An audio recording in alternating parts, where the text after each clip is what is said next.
Oke. Membiarkan pikiran dan perasaan dikendalikan oleh pihak luar, itulah kekalahan. Niat ya, kenapa kalian suka marah? Karena pikiran dan perasaanmu dibiarkan dikuasai oleh pihak luar. Jangan izinkan pikiran dan perasaanmu dikendalikan oleh situasi di luar dirimu. Itu yang membuat dirimu sering kehilangan kekuatan. Karena apa? Kekuatanmu diserahkan ke pihak luar. Ketenangan batin bukan hasil menghindari tantangan, tetapi hasil menghadapi semua tantangan. Kita tidak akan pernah mencapai ketenangan batin dengan menghindari tantangan. Justru ketenangan batin itu akan diperoleh kalau kita bisa menghadapi tantangan, menerima tantangan apa adanya, dan mengatasi tantangan itu. Di situ ketenangan batin akan hadir. Ada orang menghina kita, kemudian kita memasukkan ke dalam pikiran kita, masuk dalam perasaan kita. Begitu diizinkan masuk, langsung kekuatan pikiran dan perasaan dipindahkan kepada si penghina. Dia makin kuat. Dan kita siap-siap hancur. Kenapa? Karena kita dihancurkan oleh diri kita, menyerahkan diri kepada emosi kita sendiri. Pernah dapat kajian seperti ini di tempat lain? Nah. Mahal kajian gini, ya. Tetapi ini harus dipraktekkan Bapak Ibu. Saya tidak bisa menyelesaikan episode ini tuntas semuanya. Sedikit lagi, ya. Hinaan akan kehilangan kekuatannya jika kita tidak memberikan reaksi yang berlebihan. Lihat saya mana. Orang yang menghina suatu saat akan bosan menghina kita.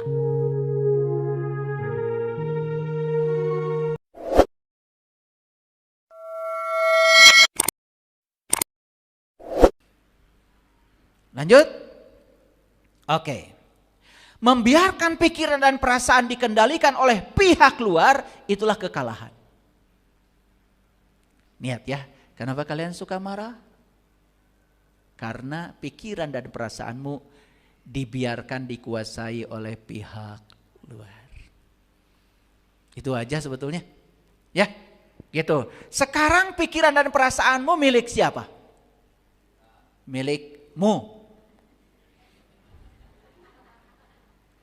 Oke? Berarti punya kuasa untuk mengendalikannya? Yes, kuasa. Gunakan hak istimewa itu. Jangan izinkan pikiran dan perasaanmu dikendalikan oleh situasi di luar dirimu. Itu yang membuat dirimu sering kehilangan kekuatan. Karena apa? Kekuatanmu diserahkan ke pihak luar. Aduh, kalau saya lihat ya berita-berita hari ini di televisi macam-macam beritanya. Semua akibat dari mengizinkan pikiran dan perasaan dikendalikan oleh pihak luar. Jadi sibuk ya, harus urusan hukum, urusan dengan polisi, urusan dengan kejaksaan, urusan dengan kehakiman. Ujung-ujungnya cuma bisa memenjarakan orang dan puas. Aneh. Lanjut. Oke. Ketenangan batin bukan hasil menghindari tantangan, tetapi hasil menghadapi semua tantangan. Nih, ada yang suka aneh. Lagi kemana suami ibu? Nuju niis. Juga niis kemana bu? Mohon eta. Nuju niiskeun hate. Ini ti imah mohon. Kita tidak akan pernah mencapai ketenangan batin dengan menghindari tantangan. Justru ketenangan batin itu akan diperoleh kalau kita bisa menghadapi tantangan, menerima tantangan apa adanya, dan mengatasi tantangan itu. Di situ ketenangan batin akan hadir. Ini orang-orangnya ada di sini nih yang suka begitu tuh. Ada masalah. Bade niiskeun pikir heula titirah jiga we nya nya da menghindari masalah. Betul enggak? Beres teh masalah? Tambah gede. Itu pipaseaeun teh didinya. Da bodoh wae atuh ari ngaos ti leuletik. Tapi eueuh apakna. Jadi apa emosi? Emosi adalah reaksi alami terhadap segala peristiwa. Apa wujudnya emosi? Sedih. Wajar? Wajar. Lihat orang yang kesusahan, kemudian sedih. Wajar. Tapi jangan larut dalam kesedihan. Buru-buru bantu tak batur nu susah. Hayo dicengcerikan. Ya. Paham ya? Aduh, ini Sundanya keluar lagi nih. Ada situasi di luar diri kita, kita marah, wajar? Boleh saya izinkan sebentar. Bentar ya, ingat kajian hari ini. Ya, jangan tenggelam pada emosi. Artinya marah sebentar, udah buru-buru tarik lagi. Jika perlu minta maaf. Senang, kecewa itu adalah wujud nyata hasil dari reaksi kita. Jadi jangan cuma ngomong emosi, ngertiin te. Nah, rasa marah, kecewa bukan berasal dari peristiwanya. Ingat, tetapi dari reaksi kita terhadap peristiwa. Ulangi ya. Jadi kalau gitu peristiwanya penting? Gak penting. Misalkan gini, kita kehilangan uang. Hilang uang peristiwanya. Menjadi masalah ketika reaksi kita terhadap uang yang hilang itu berlebihan. Hiji duit terbalik deui, nomor kedua emosi. Udah gitu timbul penyakit. Kepala pusing, cenut-cenut, betul? Jantung berdebar keras, napas jadi pendek. Untung masih pendek, kumaha lamun napas eureun. Teu karunya gitu kena diri. Makanya dampaknya jadi banyak pada kesehatan. Betul nggak? Keserasian coba. Aduh ya. Satu orang aja di rumah itu marah. Itu sudah bikin pusing rumah kita. Apalagi berjamaah. Cing atuh amak teh tong berjamaah, nu jamaah teh salat. Lanjut. Bisa mengerti sekarang. Rasa marah, kecewa hasil dari apa? Dari peristiwa atau reaksi kita terhadap peristiwa? Ya Allah, baru sadar ternyata itu dari reaksi kita. Reaksi itu berarti di luar apa di dalam? Eta. Peristiwanya mah di luar. Tapi reaksi kita terhadap peristiwa jadinya di jero. Di dalam. Itu yang menimbulkan masalah. Jadi yang bermasalah di luar apa di dalam? Ya di mana? Ya di mana? Ngaku atuh di mana? Diri kita. Ya diri kamu. Suka ngajak-ngajak saya terus kalian itu gimana? Nah, itu sebabnya ngaji perhatikan. Kenapa kita perlu ngaji kesadaran? Supaya ada kendali kepada apa? Terutama kendali kepada apa yang kita harapkan, apa yang kita inginkan, tidak terlalu berlebihan. Karena keinginan dan harapan yang berlebihan itu sebetulnya masalah kita. Ya, jadi harus ada jarak antara apa? Antara emosi dengan segala hal yang tidak bisa kita kendalikan. Nah, kalau makin jauh jarak ini antara emosi dengan segala yang tidak bisa kita kendalikan, itu yang membuat seseorang tidak mudah terpancing emosinya. Sok atuh ngawas ti kapungkur teh tos sabaraha jarakna antawis emosi sareng segala perkara yang tidak bisa dikendalikan itu. Berapa kilometer?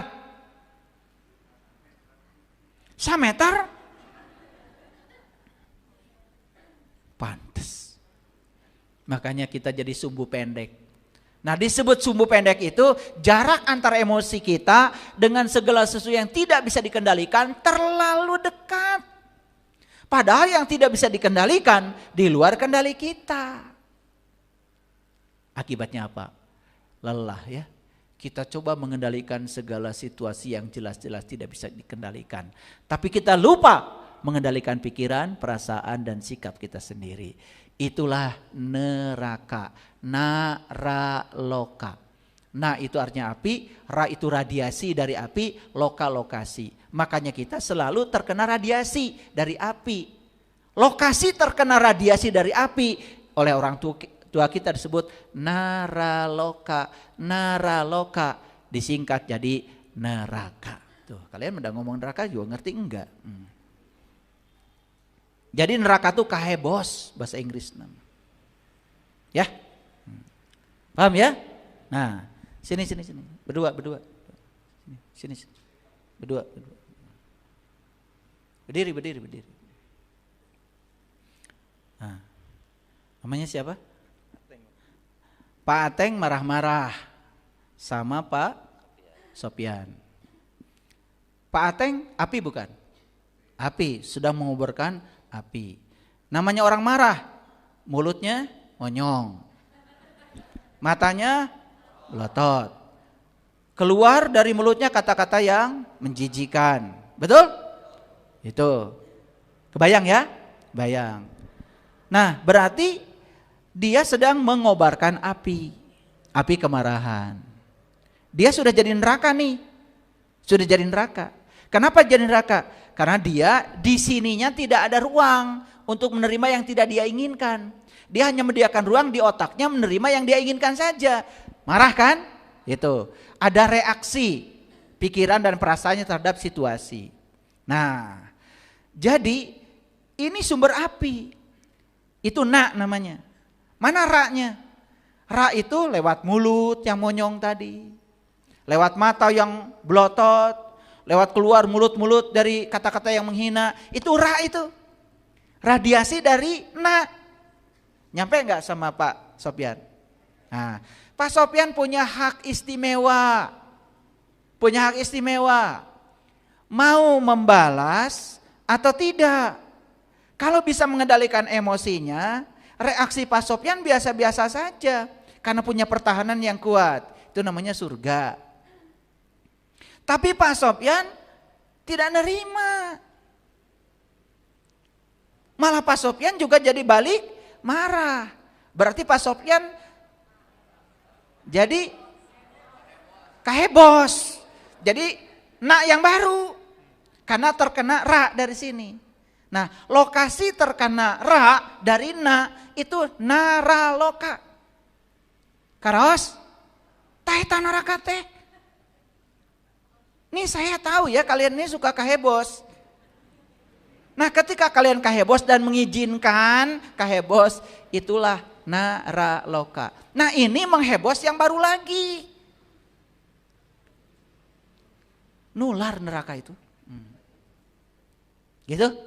Nah, berdasarkan penjelasan saya ini, sekarang mengerti nggak Bapak Ibu? Oh, kalau begitu, ketika ada ra datang dari na, saya tidak mau saya kahebos. Saya akan pasang garis pertahanan diri saya. Saya tidak mau larut dalam situasi itu. Selamat. Kartos? Oke, silakan. Nuhun, duduk lagi. Tepuk tangan. Harusnya simulasi kan, kalian tuh susah ngerti. Udah ngerti ya tadi ya? Kalau pakai simulasi ngerti ya?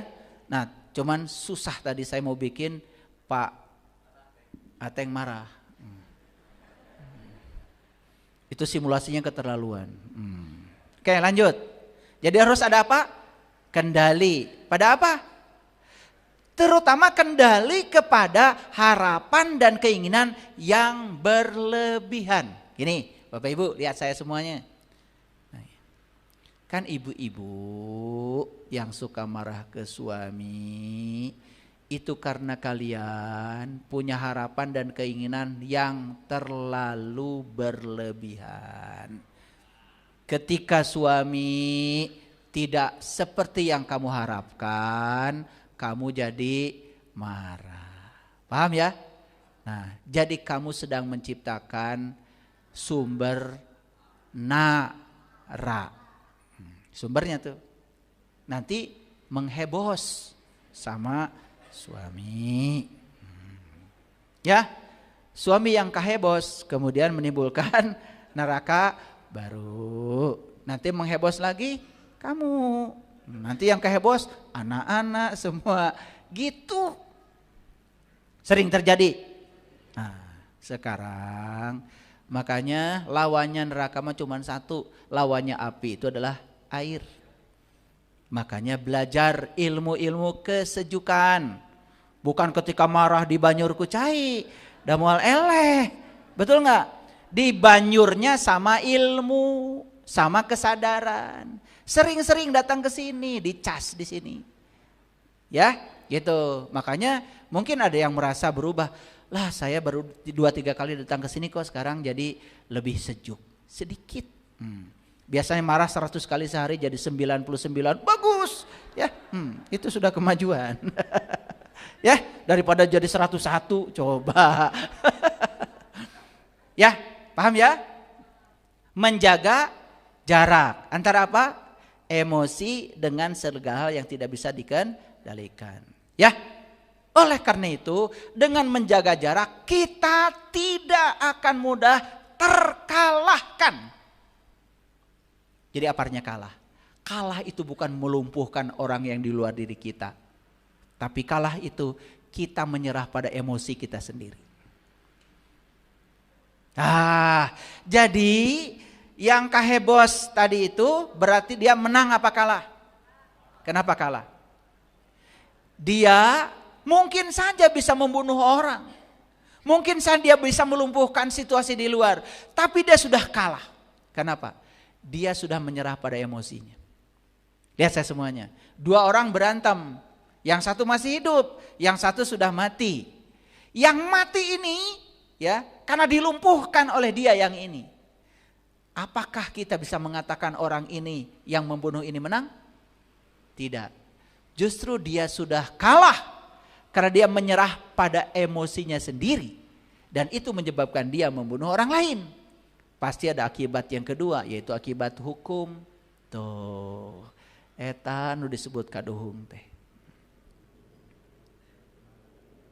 Ya, ada nggak orang ngajinya pinter, sholatnya rajin, tahajudnya rajin, tapi masih marah-marah?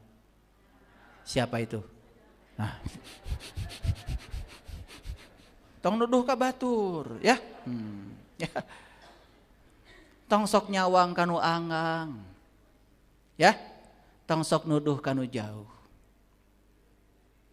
Deuleu maneh sorangan. Ya. Tong nuduh kanu jauh, tong nyawang kanu anggang. Betul enggak? Dan tidak akan mungkin ada asap kalau enggak ada api. Sok sekarang belajar ke dalam. Makanya kalau di luar situasi tidak berubah, rubah diri kamu ke dalam. Keren. Ya.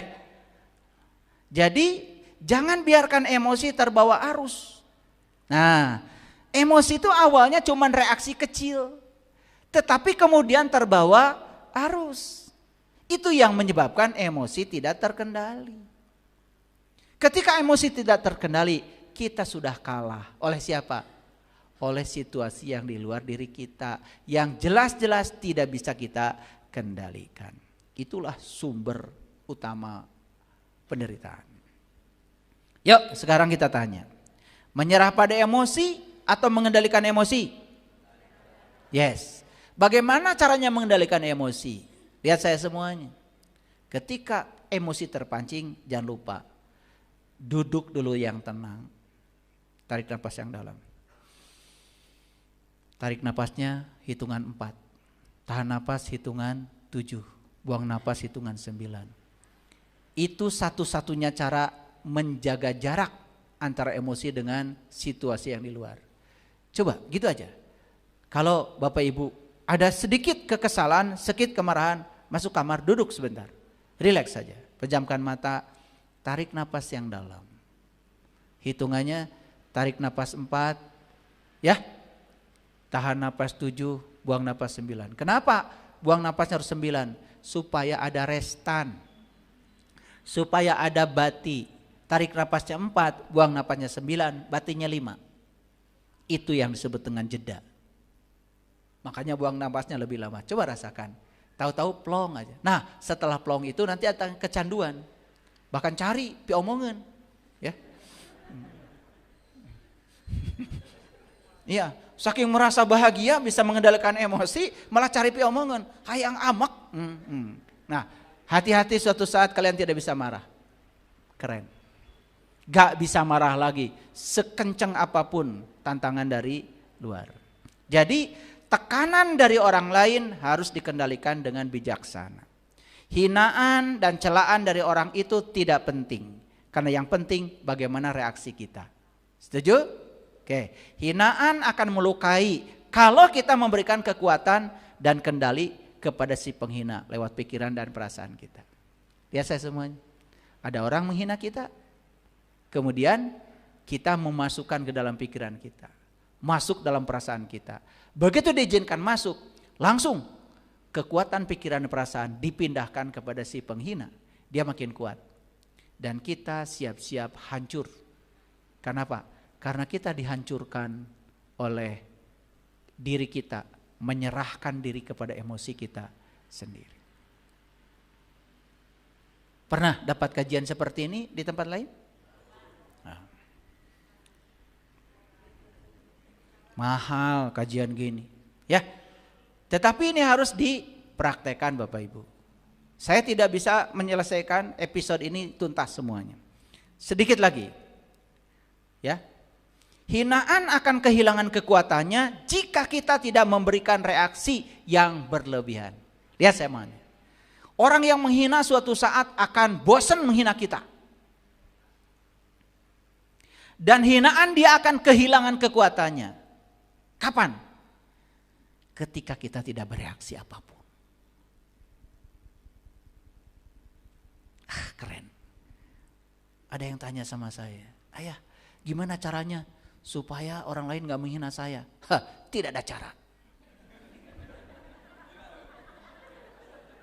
Kan orang lain tidak bisa kita kendalikan. Rek dia cepengan gitu, dierat, gak bisa.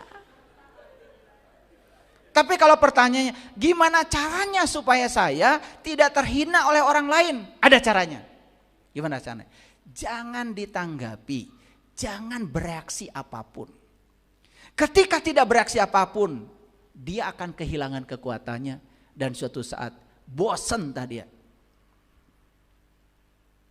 Jadi, kalau ingin jadi pemenang sederhana, jangan bereaksi apapun. Gitu aja.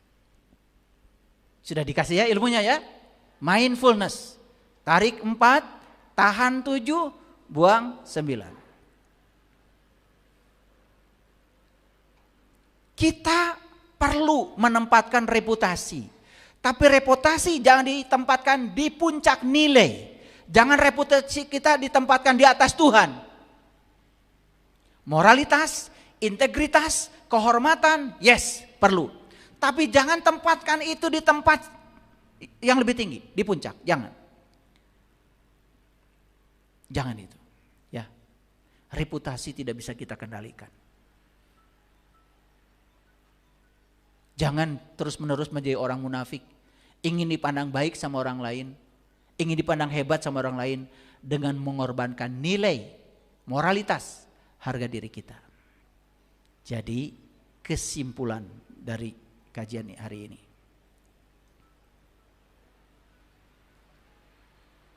Kita akan kehilangan yes. Kita akan kehilangan orang yang dicintai? Yes. Kita akan kehilangan harta yang kita miliki? Yes. Tetapi satu, kita tidak akan pernah merasa kehilangan.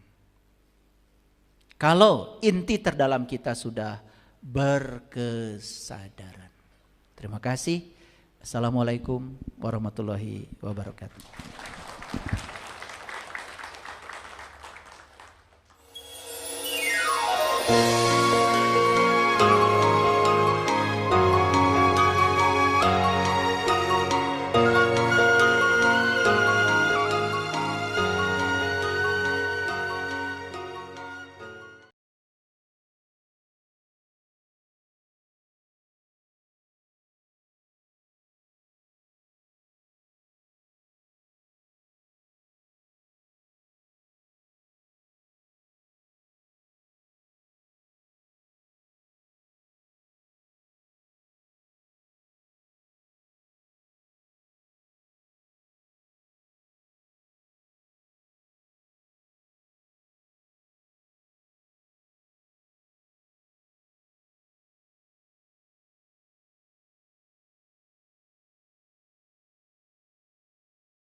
Lanjut. Oke. Membiarkan pikiran dan perasaan dikendalikan oleh pihak luar, itulah kekalahan. Niat ya, kenapa kalian suka marah? Karena pikiran dan perasaanmu dibiarkan dikuasai oleh pihak luar. Itu aja sebetulnya. Ya, gitu. Sekarang pikiran dan perasaanmu milik siapa? Milikmu.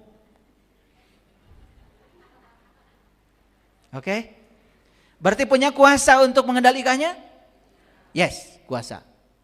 Gunakan hak istimewa itu.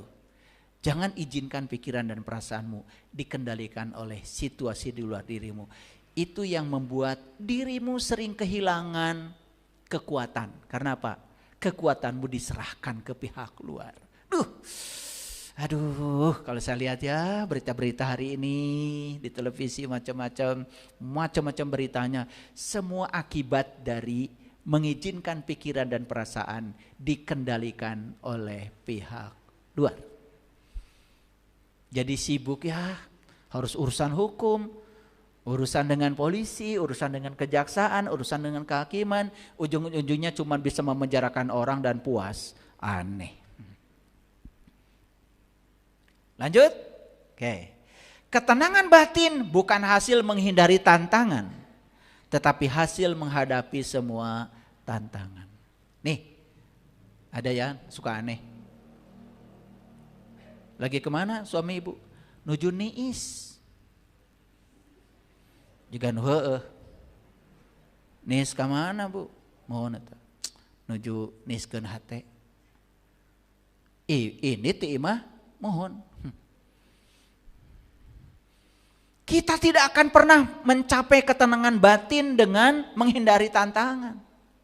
Justru ketenangan batin itu akan diperoleh kalau kita bisa menghadapi tantangan. Menerima tantangan apa adanya dan mengatasi tantangan itu. Di situ ketenangan batin akan hadir. Ini orang-orangnya ada di sini nih yang suka begitu tuh. Ada masalah, bade niiskeun pikir heula titirah, jiga we nya, nya da menghindari masalah. Betul enggak? Beres tuh masalah? Tambah gede. Itu pipaseaeun teh didinya. Da bodoh wae atuh ari ngaos ti leuletik. Tapi eueuh apakna. Jadi apa emosi? Emosi adalah reaksi alami terhadap segala peristiwa. Apa wujud emosi? Sedih. Wajar? Wajar. Lihat orang yang kesusahan, kemudian sedih. Wajar. Tapi jangan larut dalam kesedihan. Buru-buru bantu tak batur nu susah. Hayo dicengcerikan. Ya. Paham ya? Aduh, ini Sundanya keluar lagi nih. Ada situasi di luar diri kita marah, wajar? Boleh saya izinkan sebentar. Sebentar ya. Ingat kajian hari ini. Ya. Jangan tenggelam pada emosi. Artinya marah sebentar udah buru-buru tarik lagi. Jika perlu minta maaf. Senang, kecewa itu adalah wujud nyata hasil dari reaksi kita. Jadi jangan cuma ngomong emosi, ngertiin teu. Nah, rasa marah, kecewa bukan berasal dari peristiwanya. Ingat. Tetapi dari reaksi kita terhadap peristiwa. Ulangi ya. Jadi kalau gitu peristiwanya penting? Gak penting. Misalkan gini, kita kehilangan uang. Hilang uang peristiwanya. Menjadi masalah ketika reaksi kita terhadap uang yang hilang itu berlebihan. Hiji duit tebalik deui, nomor kedua emosi.